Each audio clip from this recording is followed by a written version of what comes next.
Week 9 is right around the corner, and we're stoked to bring you another predictions video here on Touchdown Kingdom. If you're new here, please consider subscribing so you can stay up to date on all of the latest and greatest NFL content. Don't forget to smash that like button if you enjoy the video, but most importantly, make sure to leave your predictions in the comments below. Let's get right into it. The proud sponsor of today's video here on Touchdown Kingdom is BetUS. Now, if you haven't heard of BetUS, they are one of the leading platforms for online betting, offering a wide range of sports betting and casino games. They have an incredible variety of betting options on a ton of different sports. You can do so much on BetUS, including pregame bets, parlay live bets, and player prop bets. BetUS is offering a 125% sign-up bonus when you click the link in the description. For example, if you made an account and deposited $100, BetUS will give you $225 to play with on their site. For any questions, check out any of the BetUS customer support options through live chat, email, and phone support. So please visit BetUS, sign up using the link in the description, and start betting on your favorite sports and games today. Up first with Dolphins at the Chiefs. The Chiefs just shockingly lost to the Broncos this past week, and their offense looked absolutely lifeless. On the flip side, the Dolphins offense did their thing like they've done all year long and handedly beat the Patriots by a score of 31-17. While the Dolphins offense has been historic, they don't play well against talented defenses, and the Chiefs defensive unit has been playing pretty good football outside of last week's performance against Denver. And for those reasons, I'm giving this one to the Chiefs. Kansas City wins 27-26. Moving on to the Vikings at the Falcons. After an already terrible start to the 2023 season, the nail is in the coffin for Vikings fans after quarterback Kirk Cousins went down with an Achilles injury. He's now shut down for the rest of the year and most likely won't ever play for the Vikings again. Even though Minnesota managed to defeat the Packers this past week, I don't like their chances against Atlanta without their starting quarterback. Falcons win 24-17. Up next, we have the Seahawks at the Ravens. Both teams are coming off of Week 8 wins heading into this Week 9 matchup. The Ravens have been playing great football thanks to the leadership of quarterback Lamar Jackson. He's in the midst of another great season, but will be challenged by the Seahawks defense, who have great players all over the field. They also just traded for former Giants defensive end Leonard Williams, and this will make Seattle's defense even scarier. Even though the Seahawks are a West Coast team traveling across the country to play in this game, I still like them to get the upset. I really think their defense will cause some major problems for Lamar Jackson. Seahawks win 21-20. Next, we have the Cardinals at the Browns.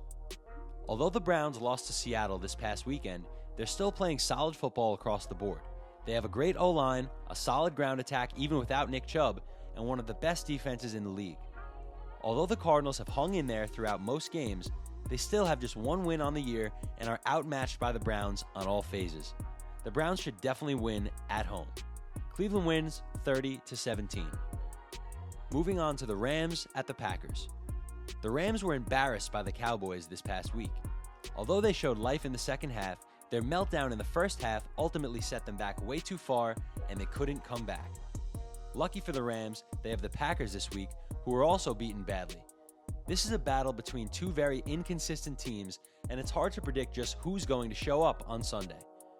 Ultimately, I like the Packers to bounce back and get a feel-good win at home. The Rams' defense is one of the worst in the league, and this should be a good opportunity for Jordan Love to settle down and get back to playing good football, just like he was at the beginning of the season. Packers win 24-20. Next, we have the Bucs at the Texans. Once again, this game features two teams that lost their Week 8 matchups. The Texans surprised many with their play to start the season, but they'll face the challenging Buccaneers defense this week, and I have a feeling we're going to see Tampa Bay pull out the W. Baker Mayfield needs to limit his mistakes and get the ball into the hands of his playmakers, and I trust the Bucs D to hold their own and get after rookie quarterback CJ Stroud. Bucs win 21-17. Moving on to the Commanders at the Patriots. The Commanders are in the midst of a messy season, and they're starting to move pieces at the trade deadline. On Tuesday, the day of the trade deadline, they moved on from their defensive ends Montez Sweat and Chase Young. two players that were once thought of as cornerstone pieces of their franchise. The Commanders are now in rebuild mode and now have to face the Patriots, who have also had a season of ups and downs. They're currently sitting at 2-6 and are in last place in the AFC. Man, how times have changed for the Patriots.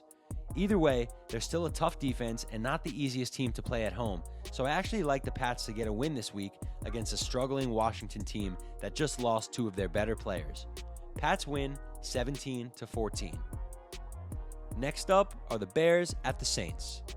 The Saints are coming off of a great win. Quarterback Derek Carr had a solid game, and his 2 touchdowns and over 300 yards passing helped propel New Orleans to a victory over the Colts, in which they put up 38 points. On the flip side, the Bears continue to navigate through their season with backup quarterback Tyson Bagent leading the way, as Justin Fields is confirmed to miss yet another game. Bagent will get the start, but the Saints defense will be a huge problem for the young quarterback.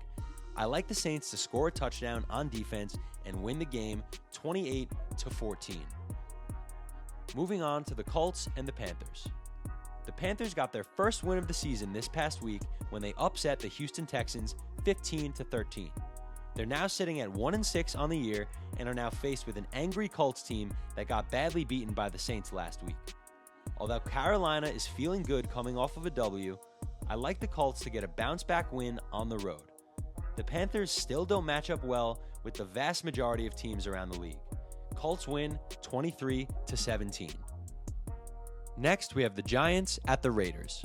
The Giants' season has been a complete mess, and it continued this past week against the Jets. They had the better of the Jets all game long, but managed to give it away at the end and lost by a field goal in overtime. It was definitely an ugly game for both teams, but the Giants just continue to find ways to lose. On the flip side, the Raiders aren't that much better. Their defense is bad, they have huge issues at quarterback, and their star wide receiver Davante Adams clearly wants out.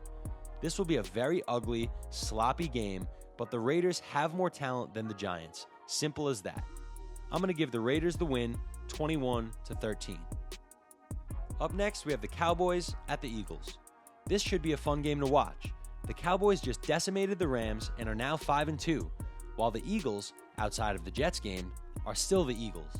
The Cowboys have gotten the better of the Eagles in 3 out of their last 4 meetings, but I expect this to be Philly's day. The Eagles are too dynamic on offense, while the Cowboys can be inconsistent on both sides of the ball.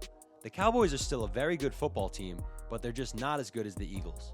Eagles win 27-21.